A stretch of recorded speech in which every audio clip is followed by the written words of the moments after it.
সুপ্রিয় দর্শক, ইতিমধ্যেই সুপ্রিম কোর্টে বহু প্রতীক্ষিত 26,000 চাকরি বাতিল মামলার শুনানি শেষ হয়ে গিয়েছে। রায়দান শুধুমাত্র সময়ের অপেক্ষা। এই আবহে বিশিষ্ট আইনজীবী ফিরদৌস শামীম পরিষ্কার জানিয়ে দিয়েছেন, যে সমস্ত ভুয়ো শিক্ষকরা জমি বিক্রি করে, বাড়ি বিক্রি করে, এমনকি তাদের শেষ সম্বল সোনা বিক্রি করে টাকা দিয়েছেন হেভিওয়েট নেতা মন্ত্রীদেরকে, এবার আপনারা তাদের বাড়ি ঘেরাও করুন। কারণ ভুয়া শিক্ষকদের চাকরি বাতিল শুধুমাত্র সময়ের অপেক্ষা।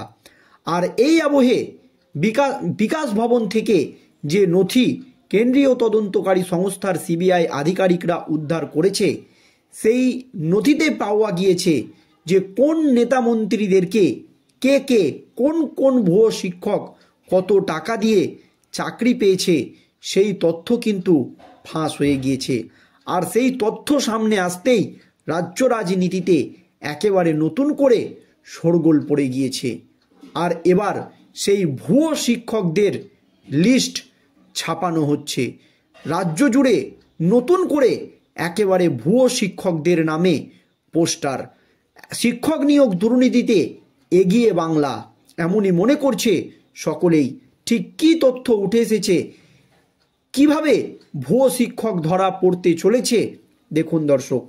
সিবিআই নতুন করে আবিষ্কার করলেও প্রাথমিক দুর্নীতির সুপারিশের ভিত্তিতেই যে মেধাবীদের বঞ্চিত করে নিয়োগ হয়েছিল তা ইতিমধ্যেই স্পষ্ট। তবে সেই সুপারিশ কেবল সুপারিশ ছিল না, টাকার বিনিময়ে সুপারিশের তালিকা তৈরি হতো। কুন্তল ঘোষ, বাগদার, সেই সৎ রঞ্জন, কালীঘাটের কাকুরা কেন্দ্রীয়ভাবে এজেন্টের ভূমিকা পালন করতেন। তারপরই সেই তালিকা শিক্ষামন্ত্রীর হাত ঘুরে মানিক ভট্টাচার্যের হাতে যেত। সাম্প্রতিক সিবিআই আদালতে যে নথি জমা দিয়েছে তাতে 2016 প্রাথমিক নিয়োগ দুর্নীতিতে তৎকালীন শাসক তৃণমূল নেতা, বিধায়ক, মন্ত্রীদের সুপারিশের একটি তালিকা যুক্ত করেছে। কেন্দ্রীয় গোয়েন্দা সংস্থার দাবি, বিকাশ ভবনে তল্লাশি চালিয়ে সেই তালিকা সংক্রান্ত নথি হাতে এসেছে তদন্তকারী আধিকারিকদের।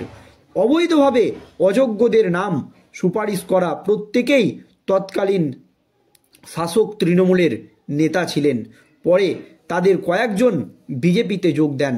তালিকায় রয়েছে শুভেন্দু অধিকারীর ভাই, প্রাক্তন তৃণমূল সাংসদ দিব্যেন্দু অধিকারীও, তৎকালীন পুলিশের শীর্ষ কর্তা ভারতী ঘোষ, দুজনেই পরবর্তীতে বিজেপিতে যোগ দেন। এছাড়াও রয়েছে মমতাওয়ালা ঠাকুর, ক্যানিংয়ের হেভিওয়েট বাহুবলী বিধায়ক শওকত মোল্লা, বীণা মণ্ডল, নির্মল ঘোষ, প্রাক্তন মন্ত্রী শ্যামল সাঁতরা, রবীন্দ্রনাথ বিশ্বাস, গুলশান মল্লিক, এরা সকলেই তৃণমূলের। আদালতে জমা দেওয়া সেই তালিকায় দেখা গিয়েছে এর মধ্যে সর্বাধিক সুপারিশ এসেছিল বাঁকুড়া থেকে। মন্ত্রী হওয়া তৃণমূল নেতা শ্যামল সাঁতরার তরফে 22 জনের নামে সুপারিশ করেছিলেন প্রচুর টাকার বিনিময়ে। সেই তৃণমূল নেতা শ্যামল সাঁতরাকেই আবার মুখ্যমন্ত্রী বাঁকুড়া জেলার প্রাথমিক সাংসদের চেয়ারম্যান পদে বসিয়েছিলেন। তবে এটাই পূর্ণাঙ্গ তালিকা নয়, আরও একাধিক রাঘব বোয়ালের নাম রয়েছে যারা সুপারিশ পাঠাতেন এজেন্টদের মাধ্যমে টাকা তোলার পরে। সিবিআই সূত্রে জানা গিয়েছে তৎকালীন শিক্ষামন্ত্রী পার্থ চ্যাটার্জির হাত ঘুরে এমন প্রায় 321 জনের সুপারিশের নামের তালিকা মানিক ভট্টাচার্যের কাছে পাঠানো হয়েছিল। তার মধ্যে 130-এর বেশি জনের চাকরি হয়েছিল সেই সুপারিশের ভিত্তিতেই। সিবিআইয়ের এই নথি সামনে আসতেই তৃণমূল বিজেপি দুই শিবিরেই অস্বস্তি। বিজেপি তো একেবারে চুপ হয়ে গিয়েছে। তালিকায় দেখা গিয়েছে দিব্যেন্দু অধিকারী 11 জনের নাম সুপারিশ করেছিলেন। সিবিআই তদন্তে স্পষ্ট টাকার বিনিময়ে সুপারিশের চক্র চলছে। আবার ভারতী ঘোষ 4 জনের নাম সুপারিশ করেছিলেন।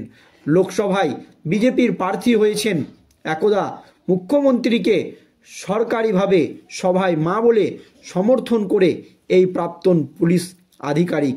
ফলে বিজেপি শিবিরেও যৌথ সুপারিশের তালিকায় রীতিমতো বিব্রত। এরই মধ্যে বিজেপির সাধারণ সম্পাদক জগন্নাথ চট্টোপাধ্যায় সেই তালিকা ফেসবুকে পোস্ট করে এবং দুর্নীতিতে কেউ ছাড় পাবে না বলে মন্তব্য করার পরেই শুভেন্দু অধিকারীর ভাই দিব্যেন্দু অধিকারী পাল্টা মামলার চিঠি পাঠান। বিজেপি সূত্রে জানা গিয়েছে সেই চিঠিতে সামাজিক মাধ্যমে জগন্নাথ চট্টোপাধ্যায়ের এই পোস্ট মুছে ফেলার জন্য জানানো হয়, না হলে মামলার হুঁশিয়ারি দেওয়া হয়েছে। খোদ শুভেন্দু অধিকারীর ভাইয়ের হুঁশিয়ারির পরেই সেই পোস্ট সামাজিক মাধ্যম থেকে ডিলিট করতে বাধ্য হন বিজেপির সাধারণ সম্পাদক। বিজেপির রাজ্য অফিসের এক পদাধিকারিকের কথায় প্রাথমিক নিয়োগ দুর্নীতিতে তৃণমূল এর দুর্নীতি নিয়ে বলতে গেলে সতর্ক থেকেই বলতে হবে, কারণ এটাই বাস্তব। এমন অভিনয় থাকা বেশ কয়েকজন এখন আমাদের দলেই এসেছে।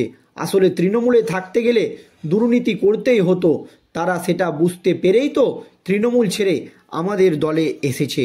তবে প্রাথমিক নিয়োগ দুর্নীতিতে এর আগে কালীঘাটের কাকুর বিরুদ্ধে ইডির চার্জশিটেও এই সুপারিশ চক্রের চেহারা সামনে এসেছিল। 2014 প্রাইমারি টেটের 325 জন চাকরি প্রার্থীর তালিকা যা কুন্তল ঘোষ পাঠিয়েছিলেন সুজয় ভদ্রের কাছে। 325 জনের মধ্যে একাধিক জন খালি খাতা জমা দিয়েছিল। তাদেরকে পাস করিয়ে দেওয়ার পর পরবর্তী নিয়োগ নিশ্চিত করার জন্য কুন্তল ঘোষ 3,25,00,000 টাকা তুলেছিল। 325 জনের সেই তালিকার এরপর মানিক ভট্টাচার্যের কাছে পাঠান কালীঘাটের কাকু ওরফে সুজয় কৃষ্ণ ভদ্র। চার্জশিটে ইডি স্পষ্ট জানায় অভিষেক ব্যানার্জির বার্তাবাহক হয়েই মানিক ভট্টাচার্যের অফিসে যেত সুজয় ভদ্র। 2014 টেটে ওই 325 জন পাস করিয়ে দেওয়ার জন্য এই চাকরি প্রার্থীদের নথি সুজয় ভদ্র মানিক ভট্টাচার্যের কাছে দিয়েছিল অভিষেক ব্যানার্জির বার্তাবাহক হয়েই। স্বাধীনতার পর এই রাজ্যের বুকে শিক্ষাকর্মী নিয়োগ দুর্নীতির সবচেয়ে বড় কেলেঙ্কারি। এর আগে এসএসসির শিক্ষাকর্মী নিয়োগের 7টি মামলায় সিবিআই তদন্তের নির্দেশ দেওয়া হয়েছে। তদন্ত চলছে। গ্রুপ সি, গ্রুপ ডি, নবম, দশম, একাদশ, দ্বাদশ শ্রেণীর নিয়োগ দুর্নীতির তদন্তে আষ্টেপৃষ্ঠে জড়িয়ে রয়েছে শাসক দল তৃণমূল কংগ্রেস। সুপারিশ এসেছিল তৃণমূলের একাধিক শীর্ষ নেতাদের কাছ থেকে। দক্ষিণ কলকাতার একাধিক বড় নামও রয়েছে।